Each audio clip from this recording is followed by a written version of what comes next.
Fala, estudante, tudo bem? Trazendo para você hoje mais questões da Olimpíada Brasileira de Biologia.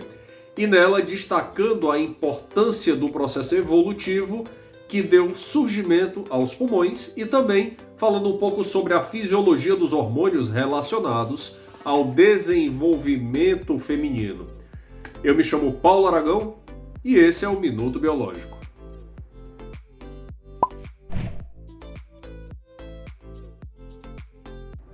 Na nossa primeira questão, nós temos o seguinte. Uma das mais importantes transições evolutivas evidenciadas entre os vertebrados foi a substituição das brânquias por pulmões. Essa troca evolutiva demandou uma significativa alteração na fisiologia do sistema circulatório, que foi, letra A necessidade de apenas sangue venoso passasse pelo coração. Letra B. A necessidade de que o sangue passasse uma segunda vez pelo coração. Letra C. A necessidade de que o sangue arterial não se misturasse ao venoso dentro do coração. Letra D. A necessidade de que apenas o sangue arterial passasse pelo coração.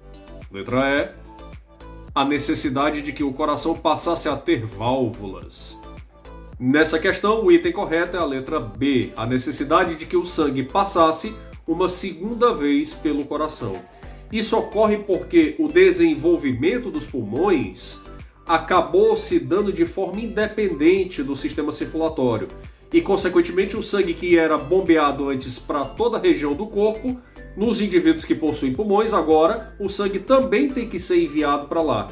E é esse órgão que vai fazer a oxigenação. É nele que vai acontecer as trocas gasosas, a hematose que nós conhecemos.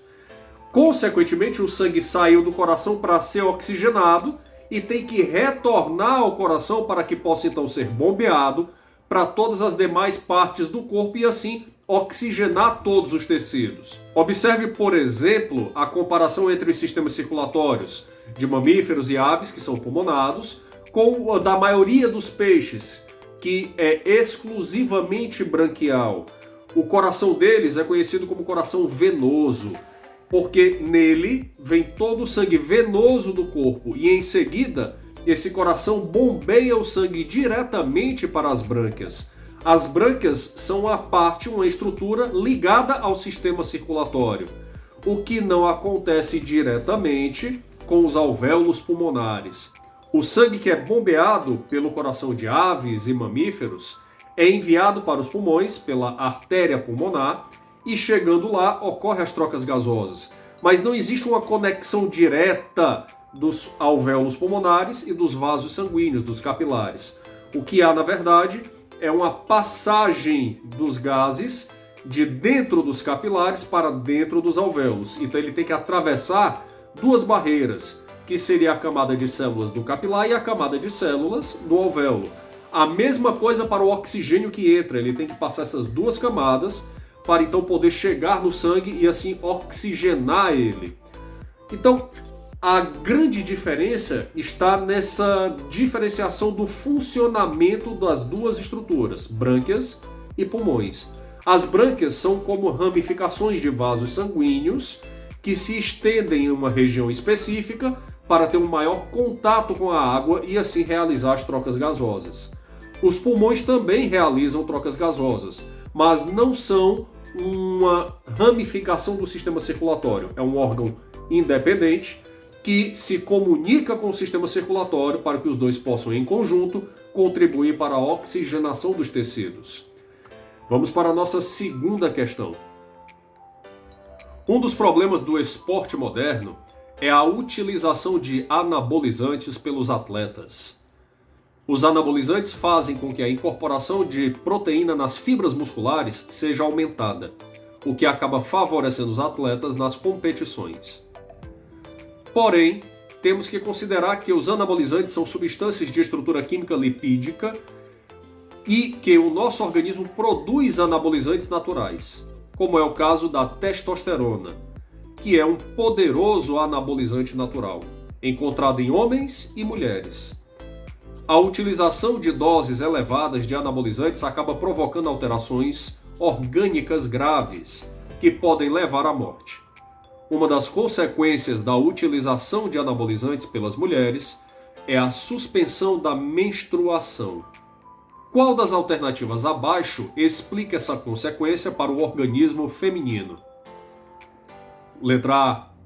A presença de anabolizantes inibe a ação das suprarrenais, que são as responsáveis pela produção de hormônios com carga lipídica, como, por exemplo, a produção de hormônios sexuais, o que impede a produção de progesterona. Falso. A presença da testosterona, um anabolizante sintético, vai inibir a hipófise, hormônios que são liberados lá da hipófise, FSH e LH. Esses hormônios contribuem para o desenvolvimento dos folículos ovarianos e a ovulação, respectivamente. Altas taxas de testosterona causam um feedback negativo, que inibe a secreção desses hormônios e, consequentemente, inibe o desenvolvimento folicular. Logo, o processo de menstruação não aconteceria, mas não são as suprarrenais. Apesar de que as suprarrenais, juntamente com os ovários e testículos, no caso dos homens, também podem produzir parte de hormônios andrógenos. Contudo, nessa questão, nesse item em particular, as suprarrenais não vão causar a inibição da produção de progesterona, porque o hormônio que estimula a produção de progesterona vem da hipófise. O FSH estimula a maturação do folículo e o folículo maduro produz estradiol. Este, por sua vez, estimula a liberação de outro hormônio hipofisário, que é o LH, o hormônio luteinizante. Esse hormônio, por sua vez, vai estimular a ovulação, a liberação do ovócito. E o folículo, depois que ele liberou o ovócito, o que sobra dele é chamado de corpo lúteo ou corpo amarelo. E é esse corpo lúteo que vai então produzir progesterona. Desta forma, a inter-relação que foi apresentada no item está incorreta. Letra B. A presença de anabolizantes provoca um feedback negativo com a hipófise, inibindo a menstruação, porque o organismo interpreta que a mulher está grávida, aumentando o nível de progesterona. Falso. Esse item foi por um caminho bem próximo da realidade. Contudo, ele vai causar uma redução da produção de progesterona. Se teve inibição da hipófise, teve inibição do LH. Se não tem LH, não tem estímulo do corpo lúteo para, consequentemente, produzir o quê? Progesterona. Logo, não teria um aumento do nível de progesterona. Letra C. A utilização de anabolizantes faz com que o ovário diminua a produção de estrogênio em virtude da inibição provocada pela presença de testosterona, que é o principal anabolizante utilizado pelos atletas. A elevação das doses de testosterona acabam provocando atrofia ovariana e, consequente, amenorreia e esterilidade. Perfeito! Letra C é o item correto dessa questão. Basicamente, a ideia é o seguinte: os altos níveis de testosterona vão inibir a hipófise. Inibindo a hipófise, você prejudica todo o desenvolvimento ovariano, daí a atrofia ovariana e, consequentemente, a amenorreia, a falta de menstruação. Logo, nesse processo, os altos níveis de estrógeno contribuem não só para prejudicar o ciclo menstrual feminino, mas também prejudicam ou contribuem, a depender da sua interpretação, para diversas outras características. No caso das mulheres, altas doses de testosterona contribuem para a calvície, redução de mamas, aumento de clitóris, atrofia ovariana, amenorreia, e está associado também a diversos casos de câncer de ovário, ovários micropolicísticos. Então, a utilização desse hormônio por atletas tem que ser feito de forma muito adequada e com a necessidade fisiológica, com acompanhamento médico. Se você não entende como esses hormônios possuem influências, grande parte disso está relacionada à estruturação dele. Eu vou colocar agora para você aí a imagem da estrutura química do estradiol, ou estrogênio, é a mesma coisa, e da testosterona e do colesterol. Você pode visualizar nessa imagem que eles são praticamente idênticos, porque o colesterol é um tipo de esteroide e assim como o estradiol e a testosterona. E é o colesterol que serve de base para a formação desses hormônios. A produção deles ocorre lá no retículo endoplasmático liso das células. E esses hormônios estão relacionados a diversas características sexuais que são importantes para o desenvolvimento corporal, o desenvolvimento fisiológico dos organismos. Então, não é de se surpreender que a atuação de um hormônio testosterona contribua, que possua efeitos sobre o organismo feminino, no caso, no que diz respeito à inibição da hipófise e à atrofia ovariana.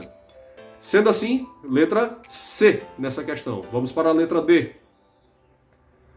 A utilização de anabolizantes faz com que o ovário diminua a produção de progesterona, em virtude da inibição provocada pela presença de testosterona, que é o principal anabolizante usado pelos atletas.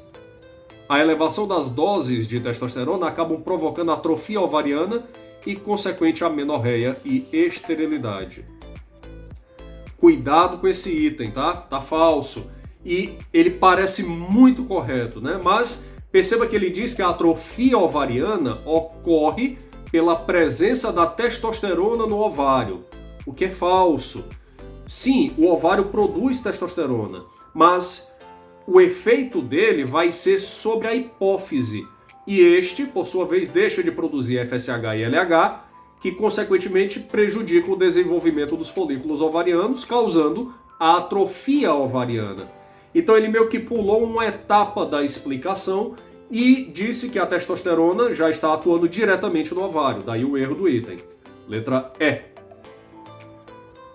A presença de testosterona inibe a ação da hipófise e consequente parada na produção de FSH, que é o responsável pela formação da menstruação. Falso. Primeiro, esse termo formação da menstruação é algo muito vago, muito genérico.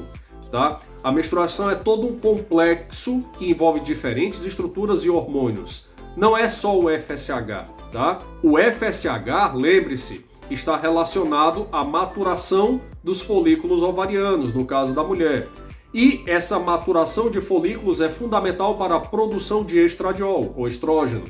Este, por sua vez, estimula o processo de desenvolvimento e, consequentemente, liberação do hormônio luteinizante, o LH. O LH, por sua vez, estimula a ovulação e o corpo amarelo passa a liberar a progesterona, que vai ser fundamental para a preparação do útero e manutenção desse útero durante o processo de gestação.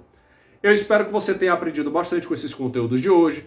Se ficou alguma dúvida, deixa nos comentários. Um grande abraço e até o nosso próximo Minuto Biológico.